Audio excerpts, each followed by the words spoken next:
Hi friends, రైతన్న ఛానల్కు స్వాగతం. పీఎం కిసాన్ యోజన రైతులకు అలర్ట్. ఈ ప్రభుత్వం రూల్స్ మీకు తెలుసా? అదేందనేది వీడియోలో తెలుసుకుందాం. ఇప్పటి వరకు మన ఛానల్ని సబ్స్క్రైబ్ చేయకపోతే సబ్స్క్రైబ్ చేయండి, లైక్ చేయండి, షేర్ చేయండి. మీ అభిప్రాయాన్ని కామెంట్ రూపంలో మాకు తెలియచేయండి. కేంద్ర రాష్ట్ర ప్రభుత్వాలు దేశంలోని పౌరుల కోసం తీసుకొస్తున్న ఈ కొత్త పథకాల వల్ల దేశంలోని కోట్లాది మంది లబ్ధి పొందుతున్నారు. అన్ని వర్గాల వారికి ప్రభుత్వం ప్రత్యేక ప్రోత్సాహం ఇస్తుంది.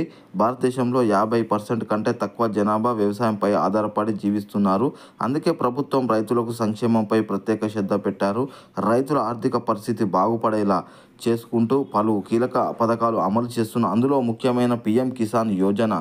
దీని గురించి రైతుల కోసం ప్రత్యేకంగా కేంద్ర ప్రభుత్వం ప్రధానమంత్రి కిసాన్ సన్మాన్ నిధి పథకాన్ని ప్రారంభించింది. ఈ పథకం కింద రైతులకు ఏడాదికి 6,000 ఆర్థిక సాయం అందిస్తుంది. ఈ డబ్బులు డైరెక్ట్ బెనిఫిషియన్ ట్రాన్స్ఫర్ ద్వారా ప్రభుత్వం నేరుగా రైతు ఖాతాలోకి బదిలీ చేస్తుంది. ఈ మేరకు మొత్తం 3 విడతలుగా ఈ డబ్బులు అందజేస్తున్నారు.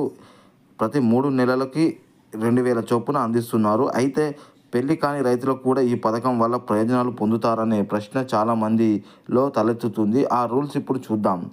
భారతదేశం ప్రభుత్వం 2019 ప్రధానమంత్రి కిసాన్ నిధి సన్మాన్ నిధి పథకాన్ని ప్రారంభించింది. దేశంలోని తక్కువ ఆదాయం కలిగిన రైతులకు ఆర్థిక బలోపేతం చేయడం ఈ పథకం లక్ష్యం. ఈ పథకానికి సంబంధించిన ప్రభుత్వం కొన్ని నిబంధనలు కూడా ఖరారు చేసింది. వాటి ఆధారంగా మాత్రమే ప్రయోజనాలు ఇస్తున్నారు. ఈ పథకం లబ్ధి పొందాలంటే రైతులకు పెళ్లి చేసుకోకుండా పర్లేదు, ముఖ్యంగా కాదు. పీఎం కిసాన్ పథకం కింద వారి పేరు మీద భూమి ఉన్న రైతులకు ప్రయోజనాలు లభిస్తాయి. ప్రభుత్వానికి దరఖాస్తులు చేసుకుంటే వారికి దాని ప్రయోజనం ఎప్పుడు ఇవ్వబడతాయి. ఈ పథకం కింద 2 హెక్టార్ల వరకు భూమి ఉన్న రైతులు, చిన్న సన్నకారు రైతులు ప్రయోజనాలు అందుతాయి.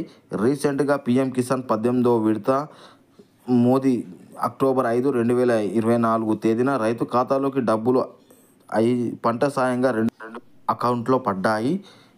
అకౌంట్లో వేయడం జరిగింది. తాజాగా పీఎం కిసాన్ 19వ విడతపై కీలక అప్డేటు రావడం జరిగింది. విడతల కూడా రిలీజ్ చేయడానికి సన్నాహాలు చేస్తున్నట్టు ప్రభుత్వం ఏమాత్రం ఆలస్యం కాకుండా అన్ని జాగ్రత్తలు తీసుకుంటుందని తాజాగా అందిన సమాచారం మేరకు 19వ విడత 2025 ఫిబ్రవరి చివరి వారంలో విడుదల చేయనున్నట్లు తెలపడం జరిగింది.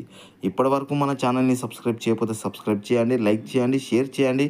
మీ అభిప్రాయాన్ని కామెంట్ రూపంలో మాకు తెలియచేయండి. జై జవాన్, జై కిసాన్, జై భారత్.